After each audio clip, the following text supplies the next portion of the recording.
بەڵێ بەڕێزان ئەوە کۆنفرانسی ڕۆژنامەوانی شاندی سەربازی عێراق بوو کە هاتبوون بۆ لێکۆڵینەوە لە ئەو ڕوودەوەی ئەمڕۆ کە تۆپخانەکانی سوپای تورکیا ناوچەیەکی گەشتاریان تۆپباران کرد و 9 کەس بەهۆیەوە شەهید بوون و 29 دیکەش بریندار بوون. دەگەڕێنەوە سەر بابەتەکەی خۆمان بابەتی پێکنهێنانی حکوومەت لە عێراق و هەروەها هەڵوێستی کوردستان دەبێت چی بێک تاکو ئێستا کوردیش لە ناوخۆیدا ڕێک نییە. میوانەکەمان زۆر بەڕێز کاک سالار مەحموود شارەزای سیاسی ڕاستەوخۆ لە شاری سلێمانیەوە لەگەڵماندایە. کاک سالار شەوتان باش، گەلێک سوپاس بۆ بەشداریکردتان لەگەڵمان. من پێشەوەی بێمە سەر دۆخی عێراق دەمەوێت لە دۆخی کوردستانەوە دەست پێ بکەم. کاک سالار ئێوە بۆ خۆتان شارەزای سیاسین، بۆچی لە کوردستان بەتایبەتی هەردوو هێزە سەرەکیەکە پارتی و یەکێتی ناتوانن ڕێبکەون لەسەر یەک بربژێر بۆ پۆستی سەرۆکۆمار کە بۆ هەمومان دەزانین پۆستی سەرۆکۆمار پۆستێکی تەشریفاتیە، ڕەنگە هەر پۆستێکی لابەلابێ و ڕەنگە ئەوەنەش گرنگی نەبێ. بۆ کار چییە ئەم دوو لایەنە ڕێک ناکەون؟ حاکم گیانشەو باش، سپاس بۆ ئەم دەرفەتە. بێگومان ئەمڕۆ بۆ کوردستان ڕۆژێکی خەمناکە کە لە یەکێک لە سەیرانگاکانی پارێزگای جوانی دهۆک لەلایەن تورکیاوە کۆمەڵە هاوڵاتی خەڵکی جنوبی عێراق کراونەتە ئامانج و ئەم ڕووداوە پێمان ئەڵێ کە خەڵکی کوردستان و هێزەکانی و حکوومەت و پەرلەمانی ئەبێ یەک و یەکگرتوو بن و ئاماژەیەکی مەترسیدارە بۆ ڕێزنەگرتن لە سیادەی هەرێمی کوردستان و ئەو خەڵکانەی کە لە جنوب و ناوەڕاستی عێراق جۆرێک لە سکوناییان بە هەرێمی کوردستان و سێبەری هەرێمی کوردستان دێ ئەم ڕووداوانەوەکەن کاریگەریەکی ئابووری زۆر سەلبی لەسەر پێگەی هەرێمی کوردستان کە بۆیە بەڕاستی ڕۆژێکی خەمناکەوە ئەبێ زۆر بە وردی تێ هەڵکێشی بکەین لەگەڵ ئەو دۆخەی کە پەیوەستە بە نەبوونی یەکڕیزی لە ناو ماڵی کورد و نەبوونی ئەجندایەکی هاوبەش بۆ پێکێنان لە حکوومەتی عێراق و بەشداریکردن پێکەوە لە حکوومەتی ئایندەی عێراق. بەڵێ چارەنووسی ئێمە کە هەردوو هێزە سەرێکەکە هەم لە وەحدەت و سراعی بەردەوامە بن و زۆر جار ئەو سراعانە پەلە کێشێ بۆشتی زۆر لاوەکی کە لە پێگەی تاریخی هەردوو لایەنەدا و لە پێگەی سیاسی و استراتیژی هەردوو لایەنەدا کە بەرپرسیارەتی تاریخی گەلی کوردستانیان لە ئەستۆیە ئەم خۆناغەژ لە کوردستانی عێراقا. بەڵام هیوادارم ئەم گفتوگویانەی کە ئێستاکە هەر بەردەوامی هەیە ڕەغمی ناکۆکیەکان ببێتە باعیسی ئەوەی جۆرێک لە بەرچاوڕوونی و تێگەیشتن دروست هەبێ بۆ چەند ڕۆژی ئایندە بتواندرێ حکوومەتی عێراق پێک بهێنرێ و پێکەوە کورد بچێتە هۆڵی پەرلەمانی عێراق و هەم سەرۆک کۆمار هەڵبژێرن هەم بەشداریەکی ڕاستەقینە بکەن لە حکوومەتی ئایندە کە لە ڕاستیە حکوومەت زۆر گرنگەوە بەشداریکردن لە حکوومەت بە بەرنمەیەکی استراتیژیەوە کە یەکێکیان بەرپەشدانەوەی ئەم جۆرە لە تۆپباران و پێشلکاریانەی ئاسمان و زەمینی کوردستان بێت لایەن تورکیا وڵاتانی دەوروبەرەوە مەسلەیەکی گرنگە بێ. زۆر باشە. کاک سالار بۆ خۆ دەزانی سەدر بە 73 کورسیەوە لە پەرلەمان و لە پرۆسەی سیاسیش بە تەواوی کشایەوە. بەڵام پرسیار ئەوەیە ئایا چوارچێوەی هەماهەنگی بۆچی ئەوان ناتوانن هەتا ئێستا لەسەر بربژێرێک بۆ سەرۆکوەزیرانی عێراق ڕێبکەون بە تایبەتیش دوای بڵاوبوونەوەی تۆمارە دەنجەکانی مالیکی؟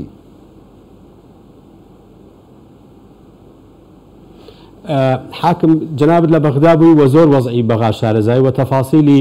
ناکۆکی ناوماڵی شیعە شارەزای ئەو فشارانەی وای کرد کە سەدر بکشێتەوە کە بەدیدی من هەڵەیەکی هەرە استراتیژی لە تاریخی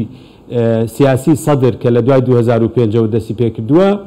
ئەوە بوو کە لە پەرلەمان کشایەوە کە لە پەرلەمان کشاوەتەوە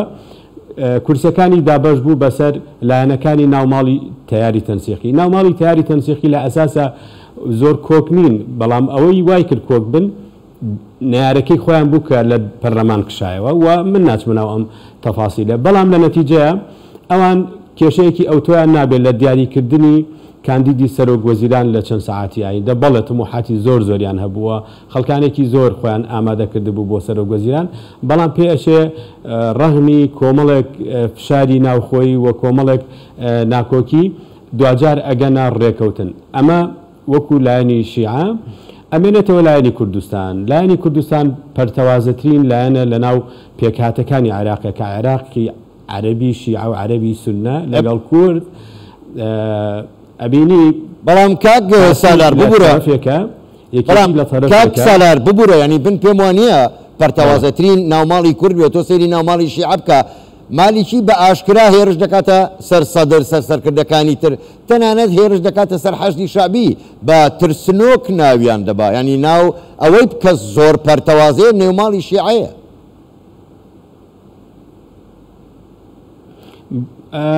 حاکم لە ژوورە داخراوەکانە هەموو قسەیەک گوتراوە و هەموو قسەیەک و لە هەموو ماڵێکا و جۆرە قسانە هەن بەڵام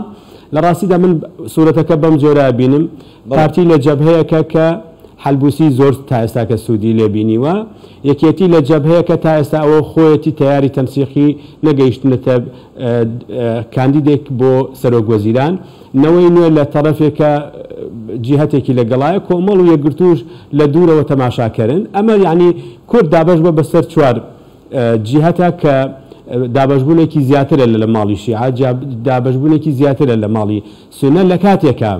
ئێمە عمقی استراتیژیمان لە ئێستا بێ بەخوێندنەوەی ناوچەکە بەو کۆنفرانسە گەورەی لە جەدە ڕوویدا لە سعودیە بە حزوری سەرۆکی ئەمریکا ئەوەی سێقۆڵی دوێ لە تاران ڕوویدا ئاماژەن بۆ گۆڕانکاری لە منتیقەکە ئاماژەن بۆ گۆڕانکاری هێز ئاماژەن بۆ گۆڕانی منطقی هێز و مامەڵە لەگەڵ پێدراوەکانی ئایندە دەبێت کورد ڕووکاتە بەغداوە پێکەوە ڕووبکەنە بەغداوە پێکەوە بتوانن استراتیژێکی نوێ دابینکەن بە ڕەچاوکردنی ئەو داواکاریانەی کە لە 15 ساڵی ڕابردوو لە حکوومەتی ئایندە هەمان بووە بە ڕەچاوکردنی پیاچونەوە بۆ مامەڵەی کە لە 4 ساڵی ڕابردوو بۆ پرسی سەرۆکۆمار بۆ پرسی بەشداریکردن لە حکوومەت لەگەڵ یەکتر هەمان بووە گەورەیەکی زیاتر نەفەسێکی درێژتر بەکار بهێنرێت و ژیانی ئێمە پرۆسێسە و سیاسەتە و بەڵام ئەوانەی کە ئێستا کە تەحەکوم بە زەوامی ئومور و وەزعەکەکەن لە ڕاستیە بەرپرسیارەتی تاریخیان لە ئەستۆیەکە مەسەلە کەسیەکان بەلاوە بنێن بەرژەوەندێ باڵەکانی گەلەکەمان ڕەچاو بکەن بۆ ئەوەی ئێمە ببینە بەشێک لە تەفعیلکردنی عملی سیاسی لە عێراق و حکوومەتێک پێک بێ حکوومەتەکە بتوانێت لایەنی کەمی بەشێک لە خزمەتگوزاری بگەێنێتە هەرێمی کوردستان. زۆر باشە کاک سالار ئێوە ئاماژەتان بەوەدا کە وتان کە گۆڕانکاری گەورە بە تایبەتی دوای لوتکەی جەددا و هەروەها لوتکەی تاران گۆڕانکاری گەورە لە ڕۆژهەڵاتی ناوەڕاست بەڕێوەیە بە دڵنیاییشەوە عێراقیش دەگرێتەوە بەڵام پرسیارەکەی من ئەوەیە ئایا ئەگەر حکوومەتێکیش پێک هات بەم جۆرە حکوومەتێکی لەرزۆک نابێ کە ناتوانێت ئەسڵەن نەک وەڵامی قەیرانەکانی ڕۆژهەڵاتی ناوەڕاست وەڵامی قەیرانەکانی ناوخۆی عێراقیشی بە پێ نەدرێتەوە کەواتە ئەو حکوومەتە ئەگەر پێک بێ پێدوانە زۆر بە ئاسانی بڕوخێت خۆی پەڕانەگیرێت. لەبەرەوەی عێراق دەوڵەتە هەر چۆنێک حکوومەتەکان بێن و بڕۆن وەکو دەوڵەت ئەمێنێتەوە ئەوەی لە دیدگای ئێمەوە گرنگە پێگەی هەرێمی کوردستانە لە ناو ئەو لەرزوەکەی کە جەنابەت باسیەکەی پێگەیەکی بەهێزتر پەیدا بکە بە هەموو حکومێک پێگەی بەغدا لە هەرێمی کوردستان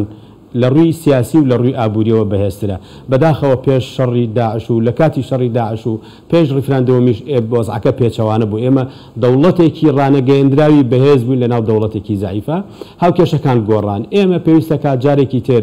هەوڵدەین پیاچوونەوە و من پەیامم بۆ سەرکردایەتی سیاسی کوردستان ئەوەیە کە مەترسیەکانی گۆڕانکاری منتیقەکە لە بەرچاو بگرن ئەمە یەک دوو بەشداریەکی هاوبەش و کارا و خێرا بکەن لە حکوومەتی ئایندەی عێراق بۆ ئەوەی زوو پێک بێ عمقی استراتیژی ئێمە بێتە عێراق من دەزانم و جەنابیشت دەزانی کە عێراق نابێتە دەوڵەتێکی دیموکراسی حکومڕانیەکەی هەرگیز حکومڕانیەکی دیموکراسی نابێ و هەندێک بارودۆخ نەبێ ئەستەن ئەو دەستکەوتەی ئێمە شەمانە ئەو پێگە فیدراڵی کە ئێمە هەمانە لە ناو چوارچەوەی عێراقدا بەشێک لە لایەنەکان کە یەکێتی بەسەریان دابەژووە یان پارتیش بەسەر لایەنەکەی تردا دابەژووە لە جەوهەرە پێگەی دەستوری هەرێمی کوردستانیان ناوێت بەڵام ئەوان مامەڵە لەگەڵ دیفاکتۆ ئەمری واقعەکەین و ئێمەش دەبێت مامەڵە لەگەڵ ئەوە بکەین هەوڵدەین پێگە دەستوریەکەمان لە بەغدا بەهێزکەین و ئێمە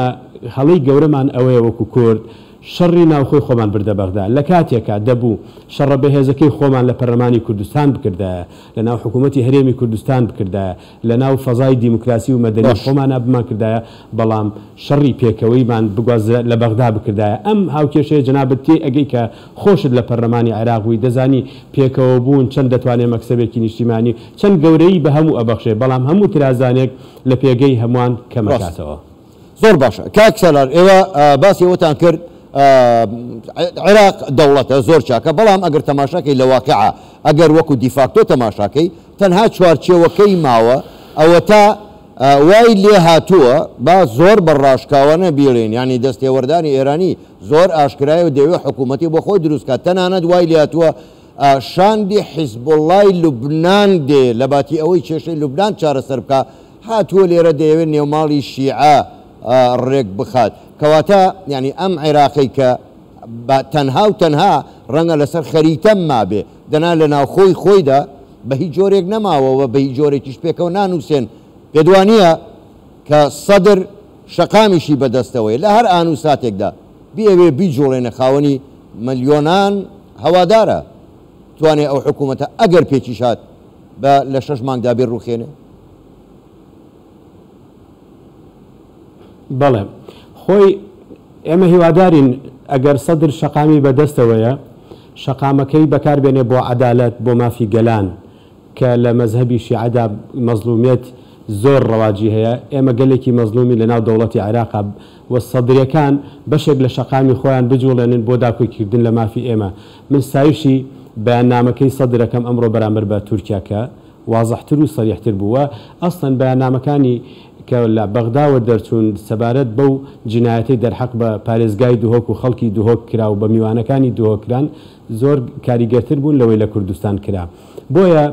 من وای ئەبینم ڕاستە عێراق وڵاتێکی لەرزۆکە سیادەی لە چەند لایەکەوە لە دەستداوە نەک لەسەر ئاستی ئێران لەسەر ئاستی تورکیا لەسەر ئاستی ئەمریکا لەسەر ئاستی وڵاتانی تری مانتیقەکە لە دەستداوە بەڵام دوجار ئێمە قەدەرمان ئەوەیە کە هەوڵ دەین پێگەی استراتیژی خۆمان بەهێز بکەین و هەر هیچ نەبێ هەر ئاگرێک هەر دۆخێک لە عێراق لە ئایندەدا دەکەوێتەوە کەمترین پریشکی بەرکوردستان کەوێت کاک حاکم هەرگیز نابێ ئێمە خوازیاری ئەوە بین وەزعی عێراق تێک بچێ و دۆخی بەغدا بشێوێ و حکوومەتەکان بڕوخێن چونکە ئەو پێگە نەخوازراوە بۆ ئێمە بەهێز یانی تۆ تەماشامان هیوادارم ئەوەی کە من ئێڵێم وکو خۆی تێبگەی ئەوەی ئێمە ناری بووین و ئەوان کە ناری پێگە دەسوورەکەی ئێمەکەن هەموو زعیبوونێکیان بۆ ئێمە مەکسەد نییە لە ڕاستیدا بۆیە ئەمڕۆ بۆ نمونە کازمی داواکە کەیسی تۆ بارانکردنی دهۆک بچێتە ئەنجومەنی ئاسایش بکەنە دۆسیە بچێتە ئەنجومەنی ئاسایش بەم شێوازە باشەتوانین کێشەی تورکیا و هاوپێچکراوەکانی کۆتایی پێ بهێندێ لە هەرێمی کوردستان و هەرێمی کوردستان بتواندێ لە مەسافەیەکی دوورتر لە معادلاتی تورکیا و کێشەی تورکیا بڕواندێ ئەو کاتە ئێمە ئەتوانین هاوبەشێکی گەلی خۆمان بین لە تورکیا و گەلی خۆمان بین لە ڕۆژاوای کوردستان کە ئەمڕۆ ڕوبەڕووی جینایەتە بێتەوە لە بەرامبەریشا بتوانین پێکەوە بە تایبەتی پارتی وەکێتی و گۆڕان بتوانن بە هاوبەشی بەشداری حکوومەتی ئایندە بکەن بن پەیامم ئەوەیە کە مەسەلەی پۆست بەلاوە بندرێ مەسەلەی بەرنامەی سیاسی دەستوری لە ئایندەی حکوومەتە بکرێتە ئەجندای یەکەم وەکو خۆت وتێت کە هەندێک پۆست هەیە لەوانەیە ئەهەمێتی هەنەبێ هەرچەنە هەموو پۆستێک ئەهەمێتی خۆی هەیە بەڵام بەشداریکردن لە حکوومەتی ئایندەی عێراق بە شەراکەتێکی بەهێزەوە کە ئەمڕۆ ماڵی شیعە لەگەڵ سەدرەکان و تەیاری تەنسیقی ناکۆکیان هەیە ئەو ناکۆکیانە